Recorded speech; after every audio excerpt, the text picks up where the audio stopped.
Friends నమస్తే, మీ శ్రీలహరి అండి.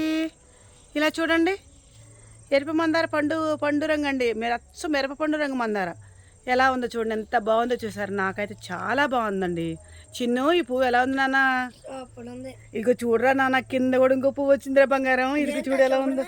అమ్మ, ఈ చివరి ఇంకో మొగ్గ వచ్చిందా? ఇదిగో దీనిపైన ఇంకో పువ్వు వచ్చింది చూడు నాన్న. పువ్వు పక్కన మొగ్గలు, ఈ మొగ్గల పక్కన చాలా మొగ్గలతో వస్తుంది. అది చూడు నాన్న, అలే భలే ఉందిరా చిన్నాడు. అసలు మన నర్సరీలో మొక్క అంటే అసలు ఎవరు హైబ్రిడ్ మొక్క మనం ఈ విధంగా మనం తయారు చేస్తామంటే ఎవరి కాళ్ళకి ఆశ్చర్యం అనట. మా అమ్మో, ఏంటి హైబ్రిడ్ మొక్క కటింగ్ పెడితే వచ్చిందా పండు అని అడుగుతున్నారండి. నన్ను పండు అనిపిస్తాడు మా వాళ్ళందరూ.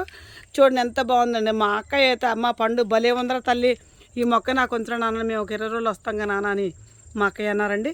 ఇదే మొక్కలు మా అక్కడికి నేను 2 మొక్కలు పక్కన పెట్టించాను. ఆ మొక్కలు కూడా మీకు చూపిస్తానండి. ఇదిగో చూడండి, ఇది ఇంకో పువ్వు పూస్తుందండి ఇక్కడ.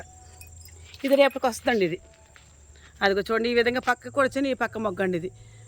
ఇవి ఈ విధంగా ఉంది చూసారండి, ఎంత మంచిగా అనిపిస్తుంది. నాకైతే నా మనసుకు చాలా సంతోషం అనిపిస్తుంది. అబ్బా, నేను తీసుకున్న పూలు నా వీడియోలో నేను పెట్టుకుంటున్నానండి. బయట ఎక్కడికి వెళ్ళినాయి కదా, నేను నా నర్సరీలో నేను సొంతంగా నాటుకొని తయారు చేసుకున్న మొక్క ఇది.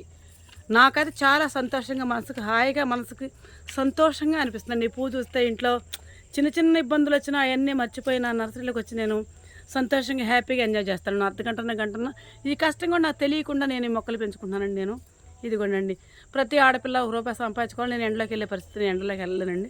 నీళ్ళలో ఉన్న పని నేను ఎన్నుకున్నానండి. మా దొడ్లో మట్టి ఎత్తుకొచ్చి పోసి చక్కగా రోజుకు 50 సంచులు పోస్తున్నాయి. వర్షం పడ్డప్పుడు నీళ్లు పెట్టడం, కటింగ్ మండలు ఇచ్చినట్టు పెట్టుకుంటానండి.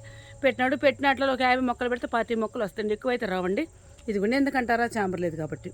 ఇదిగో చూడండి, నా చేతిలో ఎడం చేతిలో రాడ్లు ఉన్నాయండి. ఆ రాడ్లు ఉన్నాయి, కానీ నువ్వు ఇంత సక్సెస్ఫుల్గా ఎట్లా మొక్కలు తయారు చేస్తున్నావు అని అడిగారండి మా మేడం గారు. అయితే మేడం గారు, ఏమైంది మేడం గారు, కొద్దిగా చేసుకుంటున్నాను మేడం గారు అంటే, తప్పు లేదమ్మా, కష్టపడితే తప్పే ఉందా, నేను కష్టం ఈ విధంగా నమ్ముకున్నానండి. చూసారండి, నా కష్టం మీకు నచ్చితే నాకు ఒక లైక్ ఉండండి. Please subscribe.